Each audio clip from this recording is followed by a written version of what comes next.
कई हजार बच्चे जो नजर आ रहे हैं बल्क कोचिंग सेंटर अच्छे लगते हैं। बढ़िया एकदम। बाकी पटना पहली बार आना हुआ है, बिहार पहली बार आना हुआ है, तो बहुत अच्छा लग रहा है आप लोगों को देख के। मेरा बहुत मन था खान सर से मुलाकात करने का, क्योंकि सोशल मीडिया के माध्यम से कई बार कई कॉम्प्लिकेटेड इश्यूज को बड़े हल्के फुल्के अंदाज में समझा करते थे। मेरी मम्मी बहुत बड़ी फैन है सर की, बाय द वे।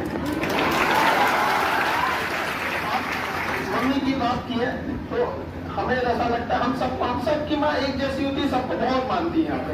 तो हम सर के आने 2 दिन पहले बात किए थे और सॉरी बोलेंगे उनसे, क्योंकि बाबा धाम का प्रसाद हम लोग नहीं ला पाए थे। एक्चुअली हम लाए थे, यहाँ लोग इतने आते हैं खाली है और हम स्पेशली आपकी मम्मी के लिए रखे थे। और बाबा धाम का अभी तो सामान चल रहा है ना, हमारे काउंटर पर रखा था, कभी क्या है हम तो यहाँ पे हम ले ले मना कैसे करें। तो हम नेक्स्ट टाइम जरूर लाएंगे। कोई नहीं, हमने खान सर को दिल्ली बुलाया अपने पॉडकास्ट में और आई एम श्योर वहां तक खुशहाल आ जाएगा। हाँ जरूर आ जाएगा। बाकी आप लोगों से आप सब अच्छा कर रहे होंगे, आई एम श्योर। यहाँ पहुंचे हो घर वालों से दूर, कुछ घर वालों के पास बहुत सारे सपने लेकर। मेरी लाइफ का एक्सपीरियंस इतना रहा कि मैं जब कॉलेज के टाइम में था और जब मैं बाद में एंकर बना, तो मुझे मेरे मन में कई बार ये सवाल आता था कि ऐसा क्या था कि जो मैं आपको शायद कुछ लोग जानते होंगे, मैंने बीटेक मैकेनिकल इंजीनियरिंग की। तो बीटेक से जब मैं टीवी की दुनिया में आया तो मेरे करियर में सक्सेस बहुत तेज आने लगी। मैं उन कुछ जर्नलिस्ट में था जो बहुत जल्दी नाम कमाने लगे। तो फिर मेरे मन में ख्याल आया कि यार टैलेंट तो पहले भी होगा मुझ में, तो वहां पर सक्सेस उतनी तेज क्यों नहीं मिली, क्योंकि मैं अपने स्कूल में एवरेज लड़का था और टीवी की दुनिया में मैं धीरे धीरे एक्स्ट्राऑर्डिनरी बनता गया। मैंने आज तक से रिटायरमेंट लिया था, मैं पहला एंकर था जिसे टीवी से निकाला नहीं गया था, तो अच्छा मैं छोड़ गया। तो ये थॉट आया मेरे में, अच्छा किए हमने स्टेट फॉरवर्ड बोल देते हैं, लेकिन सच में बहुत अच्छा किया। तो इसका रीजन क्या था, रीजन मैं आप लोगों से शेयर करा था। कोई भी काम जिंदगी में जिसमें आपको घड़ी देखने की जरूरत ना पड़े, हमेशा करियर के प्रोफेशन में उसे चुनना। सर ये सबको ना, ये सबको खाली फोन में बतियाने में मन लगेगा, भूख देखेगा आप सब्जी का ठेला भी लगाओ, लेकिन अगर आपका मन लगता है सर उसमें भी क्रिएटिविटी है, बिल्कुल उसमें भी घंटा गाड़ दो। लेकिन कोई भी ऐसा काम जिसमें आपको बार बार घड़ी देखना पड़े, जैसे कई बार मैं सबसे बात कर रहा था कि ऐसे ही कोचिंग सेंटर में पढ़ाई करते थे और मैं पीछे आके बैठ जाया करता था, और फिर 2-3 साल हम घर पे सिर्फ कहते थे कि तैयारी कर रहे हैं। क्या कर रहा है लड़का, तैयारी कर रहा है, और फिर तैयारी का रिजल्ट आता था, कई बार संकोच करते थे और बड़ी सारी परेशानियां हुई। या एग्जाम होते थे, अक्सर पूछते थे कि भाई तुमसे क्या पूछा सर ने। टीवी में ये सवाल कभी नहीं आया। उसका रीजन ये होता है कि जब आप अपने पसंद की चीज को करते हो तो आपको किसी को पुश नहीं करना पड़ता, किसी को आपको उठाना नहीं पड़ता, किसी को आपको पढ़ने के लिए कहना नहीं पड़ता, वो काम करने के लिए कहना नहीं पड़ता। और जब आपका एवरेज दिन होगा, कि आप हर दिन अपना बेस्ट नहीं दे सकते हो, लेकिन आपका एवरेज भी आपके चॉइस ऑफ फेयर पे किसी और के बेस्ट से बेहतर हो जाता है। इसलिए अपने करियर में आप क्या करते हो वो आपका फैसला है। मैं सर के कोचिंग बिल्कुल बंद करवाने या कम करवाने के लिए नहीं, लेकिन जो करना शिद्दत से करना, दिल से करना, या मत करना, क्योंकि 140 करोड़ की आबादी वाले देश में मीडियोकर्स की जरूरत नहीं है। और जितनी मेहनत करनी है वो अभी करना, क्योंकि अगर आपको आपके सपनों को पूरा करना है तो बाकी लोगों से थोड़ी ज्यादा मेहनत एक उम्र में करनी होती। जो 11th-12th में करता है उसको टॉप कॉलेज मिल जाता है, जो कॉलेज में करता है उसको अच्छा प्लेसमेंट मिल जाता है, उसके बाद जिंदगी को अवसर और देती तैयारी करने का। जो तीनों में नहीं करता है वो ताउम्र मेहनत करता है।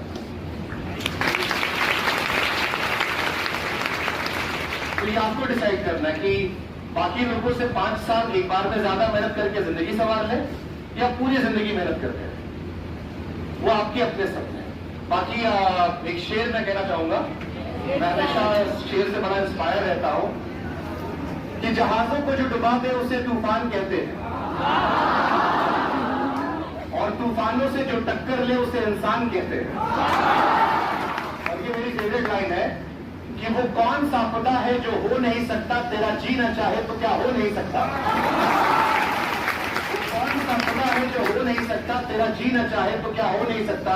एक छोटा सा चीता जाके पहाड़ के ऊपर घर करे, क्या ये लड़के अपने ख्वाबों को मुकम्मल न कर सकते। थिंक मेरी तरफ से आप सभी को बेस्ट विशेष। राखी भी आ रही है उसकी, इंडिपेंडेंस डे गया उसकी। बस ये है जाते जाते कि लगे रहो, जमे रहो, डटे रहो। लगे रहो, जमे रहो, डटे रहो। ये दुनिया चाहे ना चाहे एक रोज तुम्हें अपने सराखों पर बिठाएगी, लेकिन शर्त यही है, लगे रहो, जमे रहो, डटे रहो। बिहार कैसा लगा? बिहार आप अगर 2 महीना रुक जाएंगे तो यही रह जाएगा। देखिए, बिहारियों में एक बड़ी अच्छी चीज है। मैं कल प्रशांत किशोर जी का इंटरव्यू ले रहा था और बड़ी देर तक हमारी चर्चा चली। अभी आने वाले टाइम में इलेक्शन भी आएगा, कई महीने यहाँ रहेंगे। हाँ, वो अभी काफी वर्क कर रहे हैं इलेक्शन पे, बहुत तेजी से नए विचारों को रख रहे हैं लोगों को लगा। अरे बहुत कठिन कठिन सवाल जानने आप लोग को मजा आएगा। आप लोग इंटरव्यू जरूर देखिएगा, पॉलिटिकल इंटरव्यू जरूर देखिएगा। अक्सर नेता लोग डरते बहुत है, चाहे इधर के हो या उधर के। आप उनसे अगर कहिए कि इंटरव्यू करना है तो पहला सवाल पूछने के वाले, और ये केवल सरकार वाले नहीं, उधर वाले भी पूछते क्या पूछने के वाले। अक्सर इंटरव्यू वो अपने पसंद के लोगों को देते, दोनों साइड के। बट मुझे खुशी होती जब ऐसे लोग मिलते हैं मुझे जो आपसे ये नहीं पूछते क्या पूछने वाले, और फिर आप चढ़कर पूछते हो और फिर उससे जवाब आता है। तो मुझे लगता है कल एक ऐसा इंटरव्यू हमने किया और बहुत तकरीबन 2-2.25 घंटे का इंटरव्यू था। बिहार पर फोकस था। बहुत सारे मेरे मन में सवाल थे कि कैसे, क्यों, क्या केवल हवाबाजी है। एंड आई एम श्योर कि आप लोग को मजा आएगा। बाकी वो आपका निर्णय कैसे उसे आप देखते हो, बट मेरे हिसाब से एक बढ़िया इंटरव्यू कल हमने किया है। और मुझे लगता है कि वो क्योंकि अभी चर्चा में है, लोग उनसे उम्मीद भी करें तो देखने में उनके नजरिए को लेकर काफी क्लैरिटी मिल जाएगी। लेकिन बिहार को उनको लेकर मैंने एक बात कही थी कि बिहारी बड़े पैशनेट होते हैं। मेरे दफ्तर में भी कई सारे लोग हैं जो बिहार से हैं और वो बड़े पैशनेट होते हैं और दिल से होते हैं। अगर दिल में उनके आप एक बार घर कर गए तो वो आपके लिए सब लुटाने को तैयार होते हैं। हमने लुटाइए तो बच्चों को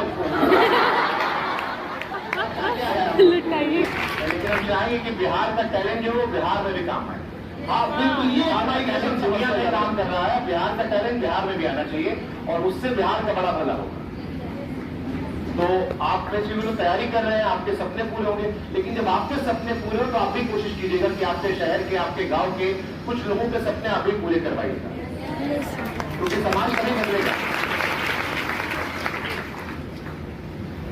अगर आप में से किसी के जहन में कोई सवाल आप पूछ सकते हो मुझसे, क्योंकि कई बार ऐसे मौके रोज नहीं मिलते हैं।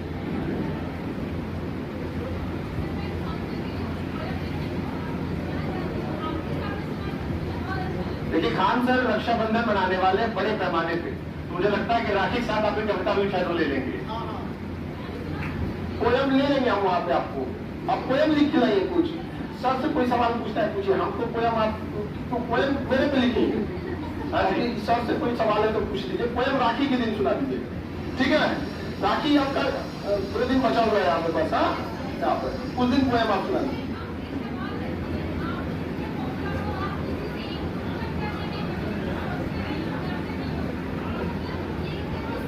मैम किसी से पैसा नहीं लेते ना, इसलिए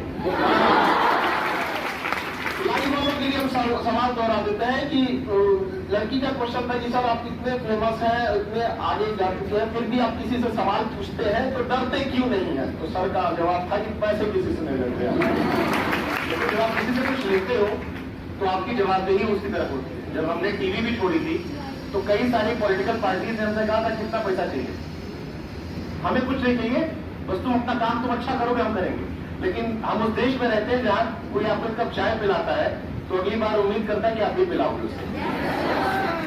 और कोई अगर आप पे 10 रुपया खर्चा कर रहा है तो आपसे 100-200 की उम्मीद कर रहा है।